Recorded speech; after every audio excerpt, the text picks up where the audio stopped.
वेदिका राष्ट्रपतींना राय होती. You have given a very tough task to diaspora member.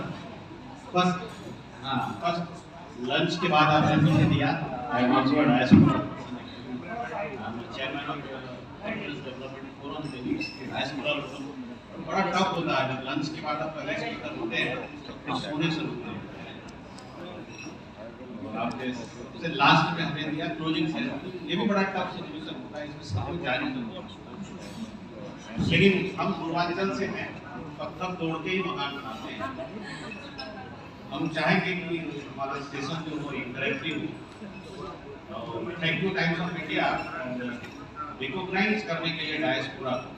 हमें लगता था कि हम बाहर चले गए हैं तो शायद हम लोग तो नहीं भूलते हैं. यूपी का डायस्पोरा इंडिया के अंदर भी है. गुजरात, महाराष्ट्र, तमिलनाडु, कर्नाटक जाते हैं और अपने प्रदेश को याद करते हैं. आज हमारे पास एयर इंफ्रा हो गया है और आज हम 2 घंटे में गोरखपुर पहुंच जाते हैं मुंबई से. और जब यही हमारे 36 घंटे और 40 घंटे लगते थे तो पहली की पीढ़ियां जो मुंबई गई हैं आज भी यूपी को मुल्क बोलती है. और जब कोई आता है यूपी से या बिहार से तो बोलते हैं मुल्क से आए.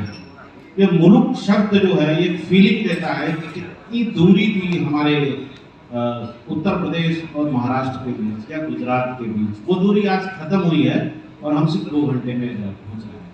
तो एक बड़ा इमोशनल हमारा कनेक्शन है उत्तर प्रदेश से. और उस कनेक्शन के साक्ष्य में हम आपके सामने 4 लोगों को पेश करना चाहते हैं. 2 फिजिकली हैं, 2 वर्चुअली हैं.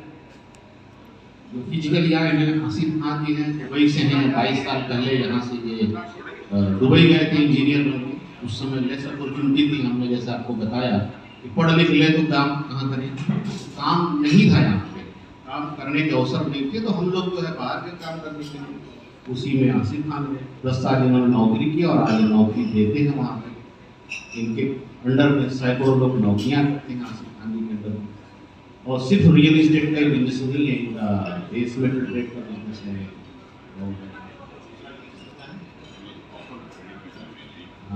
और रियल एस्टेट में है, पावर स्टेशन कॉन्ट्रैक्टिंग में है. बिजनेस में है. और इनका खुद वो सिर्फ दुबई में रहते नहीं है, दुबई में रह के ये चिंतन भी करते हैं कि हम उत्तर प्रदेश के लिए क्या कर सकते हैं. जैसे हम किसी स्कूल में पढ़ते हैं तो गुरु दक्षिणा देते हैं. तो ये मातृभूमि के लिए जो भी बन पड़ता है वो करते हैं, सोचते भी हैं और करते भी हैं. तो इनका अपना खुद का एक सेल्फ फंडेड एनजीओ है. उसके थ्रू गाँव में हर साल जो है मेडिकल कैंप, एजुकेशन कैंप लगाते हैं, लोगों को फ्री ऑफ कॉस्ट सर्विस देते हैं. और हम जब भी चिंतन करते हैं, इनके साथ हमारी लगभग 3 साल से बात हो रही है. 2019 में हम दुबई में इन्वेस्टर मीट किए थे.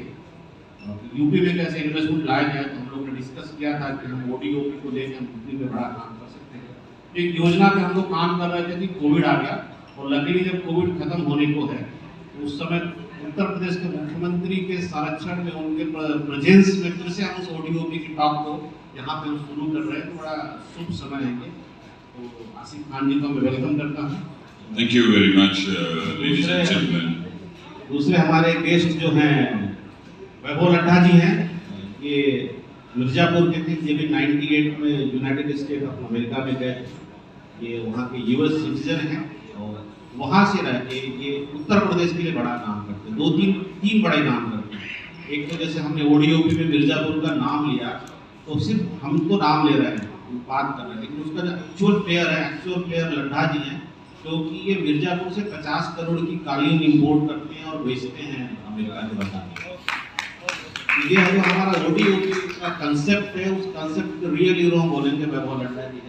इसके अलावा इनकी फैमिली काफ़ी जो है सोशल वर्क में रहती है. इनका एक हॉस्पिटल चलता है मिर्जापुर में. वो 75 बेड का हॉस्पिटल है. उनके पास पर्याप्त लैंड है.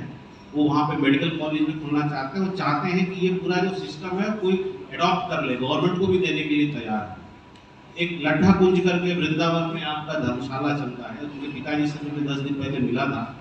तो उनकी योजना है कि बहुत सारे हमारे जो ग्रंथ हैं, वो सारा जो हमारा पुरातन नॉलेज है, अब बच्चे पढ़ नहीं रहे. उसके संरक्षण और संरक्षित करने के लिए अपने स्तर पर उनकी योजना है कि वृंदावन का जो लड्ढा कुंज उसमें बहुत बड़ी लाइब्रेरी खोले. और जितने भी हमारे पुरातन ग्रंथ है उनका कलेक्शन वहाँ पर रखा जाए ताकि यहाँ की हुआ करे। तो ऐसे मैं वैभव जी का स्वागत करता हूँ। मेरे दो और गेस्ट हैं, जो है स्वीडन से डॉक्टर राम है, इनकी समस्या का समाधान हो गया। स्वीडन से डॉक्टर राम है। ये वहाँ बैठ के स्वीडन में बैठ के हिंदुस्तान की सहायता कर रहे हैं अपने ज्ञान से, अपने इंटरव्यू से, जो भी उनकी न्यू जानकारी होती है वो पेपर पब्लिकेशन से, और इसके अलावा पूर्वांचल में उनके सहयोग से, उनके गाइडेंस में, उनके संरक्षण में 65 ऑक्सीमीटर बैंक हमने महाराज जिले में पूर्वांचल में खोला था और 65 गाँव को जो है कोविड मुक्त किया था। तो उन्होंने काफी बड़ा काम किया स्वीडन में रहकर, वो भी यूपी के। तो एक डायस्पोरा मेंबर वो है। चौथे डायस्पोरा मेंबर अमेरिका से हमारे हैं रजनीश वाजपेयी जी। रजनीश वाजपेयी जी ने एक बार जब मोदी जी गए थे वहाँ पे अमेरिका में भाषण देने, उन्होंने एक आह्वान किया था वहाँ के यूथ को कि you are my great deposit, आपको हमारे डिपॉजिट तो आपको कुछ रिटर्न करना चाहिए अपने देश को। उससे प्रेरित होकर उन्होंने स्मार्ट गांव बनाने का सोचा और हमारे अवध पूर्वांचल का जो उन्होंने छठा गाँव उठाया तो रायबरेली का 1400 गाँव था, और उस पूरे गाँव को उन्होंने उनकी टीम ने स्मार्ट किया और पहला गाँव इंडिया का उन्होंने डिक्लेयर किया कि स्मार्ट गाँव है, जिससे प्रभावित होता हमारे माननीय प्रधानमंत्री नरेंद्र मोदी अपने मन की बात में उसको प्रशंसित किया, उस गांव की चर्चा की और उस गांव की स्टोरी टाइम्स ऑफ इंडिया ने भी दी। वो रजनीश जी भी वर्चुअली यहाँ पे रहेंगे, तो मैं कार्यक्रम की शुरुआत में चाहूँगा एक वीडियो मैसेज आया है डॉक्टर राम का, तो अगर आप चलाएं तो दैट विल बी बेटर। ये भी वाले मैं डॉक्टर रामशंकर उपाध्याय, एक मेडिकल साइंटिस्ट हूँ। इस डेस्टिनेशन उत्तर प्रदेश कॉन्क्लेव मैं इस वीडियो के माध्यम से मुझे जोड़ने के लिए ऑर्गेनाइजर्स का धन्यवाद देता हूँ। और मैं चूँकि खुद यूपी से हूँ तो यूपी को हमेशा से बड़े नज़दीक से देखने का प्रयास किया है, और जिस प्रकार से यूपी के अंदर पिछले 4.5-5 सालों में जो भी परिवर्तन हुए हैं वो सारे के सारे परिवर्तन बहुत ही पॉजिटिव डायरेक्शंस में हैं। मैं बिजनेस के पॉइंट ऑफ व्यू से कहना चाहूँगा कि मैं खुद जो है कम से कम 3 कंपनियां रन करता हूं जो कि मेडिकल साइंस फील्ड से जुड़ी हुई हैं, जिनमें कि मैन्युफैक्चरिंग प्लांट्स हैं या फिर नई दवाइयों के रिसर्च का काम होता है। वो कंपनियों की जो फैसिलिटीज़ हैं वो इंडिया में भी हैं, खास करके साउथ में, यूरोप में भी हैं, यूएस में भी हैं, और कई बार हमने millions of dollars fund raise किया है इन कंपनीज़ को खड़ा करने के लिए, इनको विकसित करने के लिए, इनको चलाने के लिए। लेकिन हमेशा से मैं ये चाहता था कि क्या यूपी के अंदर कुछ किया जा सकता है, क्योंकि ज़्यादातर ऐसे तो ऑल ओवर इंडिया में, खास करके यूपी में जो भी बिजनेसेस हैं वो ज़्यादातर जो बिजनेसेस हैं वो आर्बिट्री मॉडल के अंदर हैं, आर्बिट्री मॉडल के अंदर हैं या फिर कमोडिटी बिजनेस हैं। लेकिन जो लोग थोड़े से इनोवेटिव आइडियाज़ के साथ में काम करना चाहते हैं, they need some peace of mind also. तो वो जो पीस ऑफ माइंड जो है वो यूपी के अंदर अभी लोगों को समझ में आने लगा है, और उसकी वजह से जो है काफ़ी सारे जो मेरे जैसे एंटरप्रेन्योर्स हैं वो यूपी में आकर के काम भी करना चाहते हैं। तो उसी कड़ी में मैं जो है क्या है जुड़ करके जो गवर्नमेंट की जो पॉलिसीज़ हैं, जो गवर्नमेंट के जो एश्योरेंस हैं, और एक जो पॉजिटिव माइंडसेट जो डेवलप हो रहा है उसका उपयोग करके जो है हम यूपी में निश्चित रूप से जो है इनोवेशन के क्षेत्र में काम कर सकते हैं। और मैं इसमें अपनी सहभागिता, चाहे वो फंड के माध्यम से हो, चाहे वो नॉलेज के माध्यम से हो, उसमें निभाने के लिए तत्पर हूँ। और मैं हमेशा प्रयास करूँगा कि किसी न किसी प्रकार से यूपी में हो रहे इन बदलावों का हिस्सा बन सकूँ। और ऑर्गेनाइजर्स का, खास करके हमारे जो पंकज जायसवाल जी जो हैं, जिन्होंने मुझे यूपीडीएफ के माध्यम से जोड़ने का प्रयास किया, जोड़ने का काम किया है, उनका मैं हृदय से धन्यवाद करता हूं।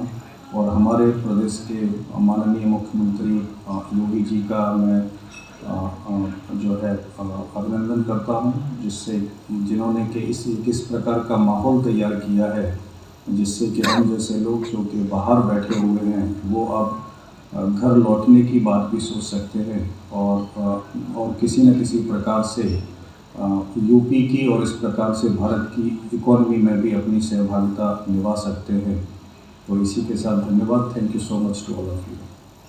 ये डॉक्टर राम के स्टूडेंट से इन्होंने पार्टिसिपेट किया, सेमिनार को ग्लोबल किया। अब मैं आगे बढ़ता हूँ, हमारे गेस्ट हैं आसिफ खान से। आसिफ जी, आप दुबई में हैं और काफ़ी सक्सेसफुल बिजनेसमैन हैं और दुबई में यहाँ से जो है आपने देखा होगा, पहले लेबर ट्रेन हुआ, ब्रेन ट्रेन भी हुआ। तो वहाँ पे जो लोग जाते हैं या आप वहाँ इतने सालों से, वहाँ से आप उत्तर प्रदेश को कैसे देखते हैं आज और आज के पहले, आपका क्या व्यू है? Thank you Pankaj ji. जब हम लोग गए थे वहाँ दुबई, तो उस टाइम यूपी की हालत उतनी अच्छी नहीं थी in terms of education, in terms of opportunities. हम लोग इंजीनियरिंग करके, हमें याद है, we went to Delhi and we were offered 1500 Indian rupees. तो उस time Middle East was the option कि हम वहाँ जाएं, at least we can make some money.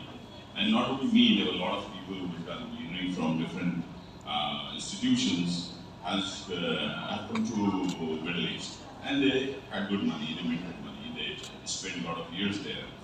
लेकिन आज I have been here for last 20 days. तो मैंने ट्रैवल किया बहुत यूपी में, and there was a purpose to travel. It was not only I'm just the purpose was I'm more focused on education. What I believe is that education is the spine of any society, any country. We see, I don't have to name them as black or white, but if you see Africa and what is the difference between Africa and the West, most of the people would say that one is black and another is white, but I don't believe that. One is educated and one is not educated. Though they have a lot of potential, a lot of minerals, everything, but they don't have education. So this is the spine what we are working for. In Uttar Pradesh, since I hear from Firokabad, so we have, and I'm very proud to announce this from this platform, Destination Uttar Pradesh Conclave, that we are looking forward to put a proposal to Honorable Chief Minister, Mr. Yogi Adityanath, for one district, one school. Vis-a-vis, we discussed 2.5 years back about ODOP, one district, one product. So similarly, it was not possible in these years for, say, in pandemic, 2.5, 3 years. Now we have studied Uttar Pradesh well, and I think this is the best example. If we are coming to Uttar Pradesh for this kind of education and investments, definitely Uttar Pradesh is a place, a safe place to invest, and we shall come back and figure our country as well our state. Mr. Asif, this one district, one school sounds very good. So can you put more light on this? What is your, how you are explaining this one district, one school? What you are? See, in every district we are proposing one smart school having a capacity of about 600 to 700 boarding rooms. The capacity of 600 to 700 boarding, which would come mainly from the village, ग्रामीण area से जो बच्चे आएंगे हमारे, जो मैंने छोटे schools अभी देखे हैं ग्रामीण क्षेत्रों में, जिसमें मुझे नहीं समझ में आया कि वहाँ कोई भी पढ़ाई होती है, बट वो एडवांटेज उस स्कूल को डेफिनेटली मिलेगा, उन बच्चों को वो स्कूल पढ़ा पाएगा. The total strength would be about 6,000 to 7,000 children in every school. This would be the smart school. Total investment of the school will be done by NRIs. Total investment would be done by the NRIs, but you see, one district NRIs will be responsible for their school. For example, Gorakhpur. NRIs from Gorakhpur, we will start listing the NRIs from March onwards. So once the listing of NRIs is done, all the NRIs of Gorakhpur will be contacted and they will be given this proposal that it is your responsibility now. I'm not going to spend that level of money, 750 crores or 800 crores. So every NRI who hails from Gorakhpur has to be the part of their school. Similarly, other districts. But in this case, we want to have the government of Uttar Pradesh as a patron of the project. So soon we are going to give the proposal to the Uttar Pradesh government and we seek approval from them. तो आपने इसकी कुछ primary तैयारी कर ली कुछ Definitely, definitely. Will they claim any ownership if they invest so much money? Will they claim any ownership or they will hand over this to the government? Who will manage this? If you invest 750 crore, who is going to manage? Absolutely good question. Well, this will be under the patronage of the UP government. And second is there will be the board of every district. The NRIs who are spending money, they would be the board members of that school. And vis-a-vis we have a panel, a central body as a patron of about 10-12 people. And we would be focusing in these schools, we will be focusing on the retired teachers mainly. So on deputation, if we can request them for say 4 years or 5 years, this would be an advantage for the schools. Fantastic. It's a very good क्या बोलते हैं मातृभूमि को जो हम लौटाते हैं जहाँ हम पैदा हुए हैं. I was listening Ravi Kishan ji. The only 2 words what he has said was really the gist of all story. He said payback. This is what we feel as NRI after spending 25 years, and now what we are paying back. So you have to pay back one or the other day. So I think this is the best medium to pay back as in the form of education. Knowledge में और चूंकि UAE में सबसे बड़ा यहाँ से आप देखेंगे माइग्रेशन हुआ है. तो आप यूएई में जाते हैं तो आपको फील आउट ऑफ इंडिया है. Everyone is speaking Hindi. Even Pakistani are speaking Hindi. तो हम डिफरेंशिएट नहीं कर पाते हैं कि वो हिंदुस्तान से हैं या पाकिस्तान से हैं. It looks like extension of India UAE में. तो और उसमें भी सबसे ज़्यादा यूपी बिहार के लोग ही मिलते हैं क्योंकि वही बड़े बड़े होते हैं. Like you more of the NRI, what is their common thinking? अगर आप 100 years of NRI के साथ interact करते हैं, तो what is their common thinking about the Uttar Pradesh of nowadays? See, that's what I said. Since we have been planning this, हम लोग बहुत पहले से ये प्लान कर रहे थे कि यूपी में कुछ करते हैं. It's not now. This brain has not started working today. हम 10 साल पहले भी ये बात सोची थी हमने. But then we also read the newspaper. और उसके बाद फिर डे टू डे बेसिस पे जो न्यूज़ हमें मिलती है, तो it was not very encouraging, I tell you. And not only UP, other states of the country, but then यहाँ पे now what we see in the last recent past, I would say, law and order situation is good, definitely good, and there are prospects. Government is supporting us. I mean, if you talk about education, because I'm more focused on education, I will talk about only education. So I don't see any hindrance if I put anything across to the government and I won't get approvals. I'm sure NRIs will be welcome to invest into the education sector. मैं मानूं UAE बड़ा गौर से और बड़ा ध्यान से हमारे उत्तर प्रदेश को देख रहा है. बिल्कुल. Now they are appreciating our Uttar Pradesh. नहीं, we have the what we call is the NRI lens. ये हम लोगों का NRI lens है. We look, of course, I'm from UP, तो मैं UP को एंगल से देखता हूँ. The first part is like we discussed 2.5 years back about the investment on projects. But then now I think it's more necessary for the education. Education में एक 75 schools में we have about 500,000 students coming up every year. So it is something very big. Like 5 years to 10 years down the line, you will be a literate state. Well said. Now I'm coming to Mr. Vaibhav. Vaibhav वाले Indian थे अभी US citizen. आप America से कैसे देखते हैं India को, इस इंडिया को? और आप तो अभी भी इंडियन ही दिखते हैं. यूएस जाने के बाद अगर सिटीजनशिप ले लिया है तो लगते नहीं इंडियन, मतलब आप बताइए आप कैसे देखते हैं? Thank you so much. Thank you for Times of India and other times to bring us together to talk about this wonderful opportunity to invest back, pay back to the place that we have all grown up and went to other places in the world, so we can contribute something back. मैं केवल ये बोलना चाहता हूँ कि आज हम आते हैं तो बहुत ही प्राउड फील होता है.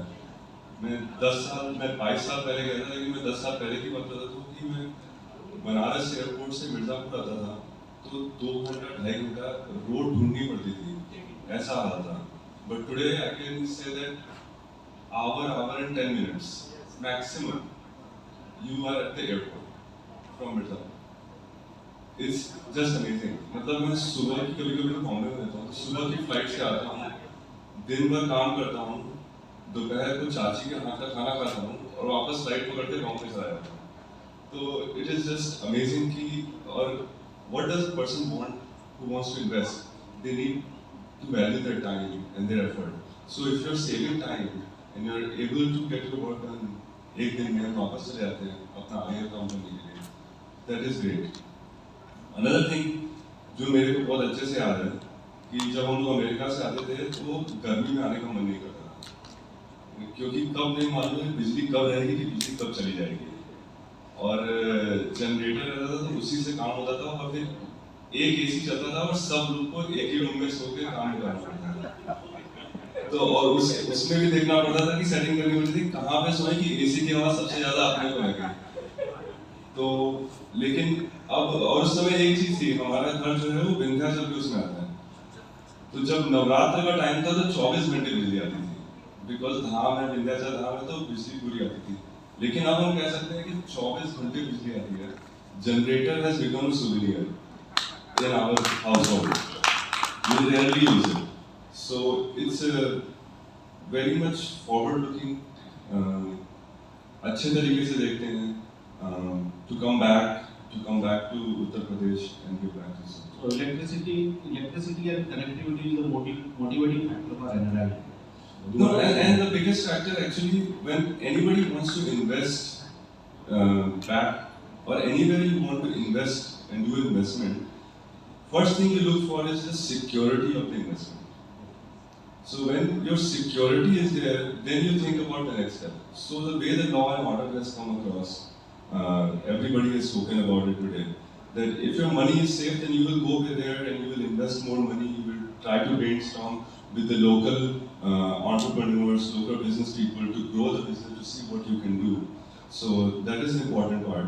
And how we give back is by, like you said, by education and healthcare. We support a 75-bed hospital. We have recently developed a proper operation theatre जहाँ पे अभी eye surgery, ortho surgery. We are trying to develop into a proper cardiac facility. कि people from Mirzapur right now have to either go to Allahabad or Banaras if there is a cardiac problem. So right now we are trying to get more funds into to develop into a proper cardiac. So that's why कि कोई अगर हमको help करे उसमें कि किसी बड़े hospital से किसी बड़ी जगह से हमारे साथ एसोसिएट करें तो उसमें हम लोकल मिर्ज़ापुर के आसपास के जो गांव हैं मिर्ज़ापुर के शहर हैं 60 किलोमीटर रेडियस से वहाँ पे हम लोगों को प्रोवाइड कर सकें हम अपने घर पे खुद more than 100 kids unprivileged kids को फ्री ट्यूशन देते हैं हमारी चाची ये काम करती हैं एंड फिर जैसे जैसे जो अच्छे बच्चे अच्छे पढ़ाई में अच्छे होते हैं उनको हम आगे बेटर स्कूल्स में डालते हैं अगर वहाँ पे भी परफॉर्म करते हैं तो उनके बेटर स्कूल्स में जाते हैं कि education is only way to grow back and it's the only way that people will learn to grow give back to the society so education is the must Thank you very much and I can figure out from your word the NRI investor wants 3 T: security, connectivity and electricity. That's the thing we want actually. Thank you very much, Mr. Vaibhav. Thank you very much, Mr. Asif. We have discussed about education. We have discussed about hospital. We have discussed about library. Now it is the time to discuss about village. And as a concluding remark, my friend Mr. Rajneesh Bajpayee from America has sent a video who has developed the Smart Home India, a 2-minute video. So introducing in the last concluding remark, I request to Light of India to play that video so that the UP people know how our diaspora people is working for our state when they are out and what feeling they have. What is our dream to see our UP based. So please, I will request 2 times to play the video of Mr. Rajneesh Bajpayee from Smart Home. नमस्ते, मैं Rajneesh Bajpai smart home development foundation का founder और UPDF का member California USA से Times of India के destination Uttar Pradesh conclave का सदस्य अभिनंदन करता हूँ। स्मार्ट होम एक ऐसा प्लेटफॉर्म है जिसका उद्देश्य देश में रह रहे भारतीयों देश और विदेश में रह रहे भारतीयों को गांव के विकास से जोड़ना और उनके स्किल्स और सपोर्ट के द्वारा गांव को स्मार्ट बनाना है। इस इनिशिएटिव के द्वारा हमने उत्तर प्रदेश के रायबरेली जिले के तौधरपुर गांव को स्मार्ट गांव बनाया था, जिसकी सराहना हमारे आदरणीय प्रधानमंत्री श्री नरेंद्र मोदी जी ने भी 2018 के जुलाई एडिशन में मन की बात प्रोग्राम में किया था। आज इस इनिशिएटिव के द्वारा हम देश के अलग अलग राज्यों में गांव का विकास कर रहे हैं और आज मुझे बताते हुए खुशी हो रही है कि हमारे उत्तर भारत के, खासकर उत्तर प्रदेश के बहुत सारे लोग जो विदेशों में रह रहे हैं इसके साथ जुड़े हुए हैं और गांव के विकास में अपने स्किल्स और सपोर्ट के द्वारा लगातार सहयोग दे रहे हैं। मैं आदरणीय मुख्यमंत्री जी की, योगी आदित्यनाथ जी की मातृभूमि योजना का हृदय से अभिनंदन करता हूँ, क्योंकि ये योजना हमारे उत्तर प्रदेश में रह रहे भारतीयों को और गांव के विकास में जोड़ने में सहायक होगी और हम स्मार्ट गांव मॉडल के तहत और गांव को स्मार्ट बनाएंगे। और इसी के साथ एक बार फिर मैं टाइम्स ऑफ इंडिया और यहाँ पर स्थित सभी लोगों को हृदय से नमस्ते। Thank you mister Ravi, thank you doctor Ram, thank you mister Asif, thank you mister Vaibhav. और इसी के साथ हम टाइम्स की इस डेस्टिनेशन यूपी की जो यात्रा है इसी डेस्टिनेशन पे विराम देते हैं और अगले डेस्टिनेशन पे फिर मिलेंगे। पंकज, विराम देने से पहले हम आपके इन कॉन्वर्सेशन विद पैनलिस्ट को सम्मानित भी करना चाहेंगे। Please request Praveen ji to please once again join us on the stage. देवी और सज्जनों, जैसा कि आप जानते हैं कि destination Uttar Pradesh is been about reform, perform and transform. Praveen ji, thank you मंच पर आने के लिए और can we have right here. Thank you very much, Vaibhav and Asif ji, for sharing your thoughts. Pankaj, we've had the pleasure of hosting you twice on the stage as well, so thank you very much again. And let's have a group picture of Ravi and the three of you. Thank you. We have, yes, we've already extended our token of appreciation to him, so yes. Where is Salvi? Shelby is, I think she's still busy working backstage, but thank you so for joining us. Purvanchal Uttar Pradesh राज्य के लिए अगला विकास का engine है और इस गौरव को प्राप्त करने के लिए हमें ये पता है कि आप सब तैयार हैं और इस गौरव का वो हमेशा से हकदार रहा है। देवी और सज्जनों, तालियां बजाते हैं हम अपने पैनलिस्ट स्पीकर्स के लिए और जो सबसे